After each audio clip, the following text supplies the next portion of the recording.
Going back through some suggested older theories, I discovered another YouTuber of the channel, Bronze Films, had posted a theory about what Burntrap did following the finale of Security Breach. While I agree with the clues discovered in that video, I interpreted the information differently. I suspect the clues discovered don't show us what Burntrap did after the game, instead prior to the game. This video is a return to the life of Burntrap. During the Ruin DLC, we are introduced to the underground river that is fed by stalactites that hang from the ceiling.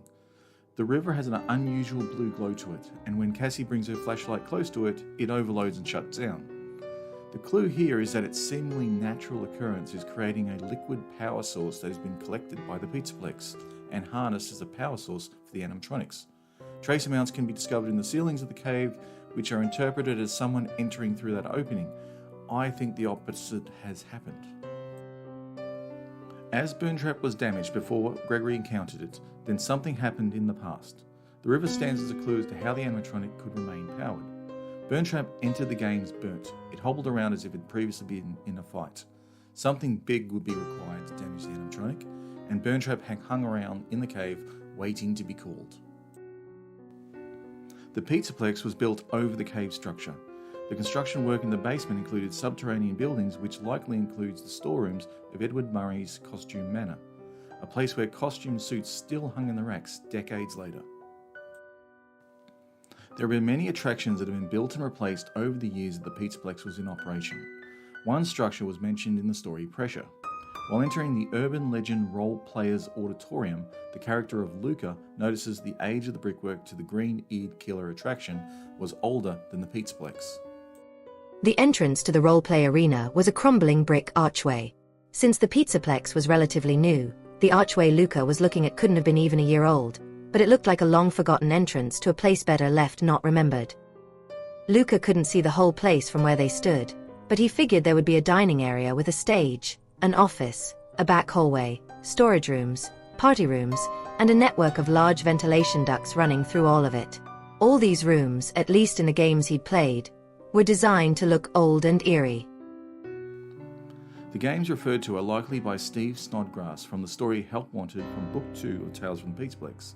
How good and authentic the attraction is was noticed by the teens. This detail could exist to suggest the attraction was the authentic Freddy Fazbear restaurant that ran from 1983 to 1987, entombed within the incomplete shopping centre from the Silver Eyes novel. From the Twisted Ones, John mentions that he joined the construction company that began dismantling the restaurant, although they had to stop when damaging storms pulled their work group off the project.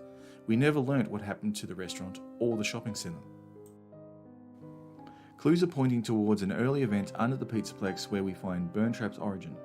The animatronic itself is composed of endo parts, not of spring locks.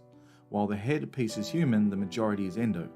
So the endo comes from an earlier time, burnt in fire, connected to the caves below the Pizzaplex, as well as containing an endo and modelled after a rabbit. The candidates are few. The size of the animatronic can be seen against the charging booth. Burntrap is clearly taller than most, and taller than the viewport, even hunching forward to fit. This makes Burntrap taller than the typical endo, not a Pizzaplex animatronic, larger than even the original endos from the 1980s. When it came to rogue animatronics that have been unaccounted for, the Twisted Ones have not been recovered. Left within the caves under Freddy Fazbear's restaurant, the core animatronics of Freddy, Bonnie, Chica and Foxy did battle with these twisted animatronics. The last time we encountered Twisted Bonnie was being burnt in the river surrounded by glowing mushrooms. The river had petrol added by Sheriff Burke. The sheriff ignited that petrol, resulting in Wolf and Bonnie being damaged. This dates back to 1996.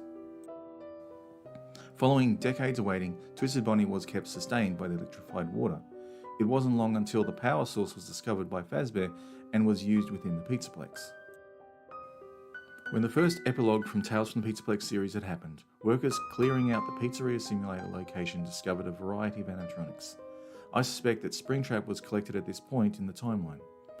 Pieces delivered to the computer programmers from Help Wanted would retrieve its circuit boards. From security cameras, the Pizzaplex's network was recording the animatronics. I don't suspect Twisted Bonnie ever encountered Gregory. Instead, the storyteller used the animatronic's appearance in a dream. Gathering details from various individuals and events within the Pizzaplex, details were rearranged and stories were constructed. Gregory, who I still consider to be an animatronic, would need to dream, and Twisted Bonnie would be the monster needed in such a dream. Gregory could draw his dreams in crayon, leaving them around the Pizzaplex ruined structure. Cassie would collect them, and only Gregory would see him. The lack of charging stations within the Pizzeria Simulator restaurant could suggest Bonnie didn't regenerate. The destruction of the Pizzaplex could suggest it was trapped. When Cassie journeyed into the basement level, some animatronics could survive through exposure to liquid, although for Twisted Bonnie's fate, we just don't know.